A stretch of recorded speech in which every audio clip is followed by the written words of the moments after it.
If you live in the US, the GG series is everywhere on the DSiWare shop. Unfortunately, in Canada, most of the games have been delisted, limiting my choices. For my first foray into the franchise, I played Ninja Karakuri Den, which I guess is a one-screen action platformer. That's probably the best way to explain it. But when you actually boot up the game, nothing is explained. Seriously. You hit the A button and you're thrown into the deep end. Your ninja bounces up and down on the platforms that disappear after each use, and enemies pop up. I thought the goal was to eliminate the enemy and collect all the coins, so I wasted a few minutes doing that until the timer ran out. I eventually clued in that the goal is to smash the spinning gear things with your sword. They take 2 hits, so you have to plan out your jumps carefully. Making sure you don't fall off the screen is challenging enough, but Ninja Karakuri Den adds enemies on top of it. They're very predictable though. They remain stationary and repeat the same attack. Some with a sword, some with a spear, and some with a gun. But it's a ninja gun. You know, those famous gun-wielding ninjas. And that's basically all there is to the game. Smash the gears and exit the stage. Pretty simple. They do mix things up every few stages by adding a mini boss fight of sorts, but that's about it. If I had to guess, the GG series is made up entirely of games with a single core concept with no added bells and whistles. That's probably how they keep the cost down.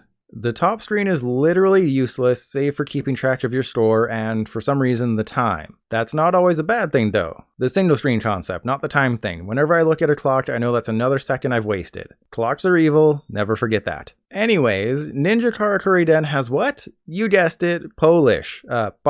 While the concept is basic, the gameplay is well designed and fun. To aid in your journey, you have a dash, unlimited shurikens, and something I discovered by accident, a mega jump that can be performed by pressing up right when you jump off a platform. Not once in my time with Karakuri Den was I ever upset at the controls or the stage design. Everything is nailed and presented perfectly. Sure, it's not going to win any awards for features or graphics, but it's still fun and addicting. Oh, and since I wanted to limit myself to about an hour with each of these games, I only made it to level 58 before stopping. Because I turned my 3DS off instead of putting it to sleep between sessions, because I'm terrified of breaking the hinges, my progress was reset, so don't be like me. Unless your goal is to be breathtakingly handsome, then do be like me. Naturally, I looked online and found out that there's 60 levels. I have regrets, that's for sure. But if you want to spend $2 for an hour of challenging gameplay, I'd still recommend it, just don't turn off your 3DS until you've beaten all 60 levels.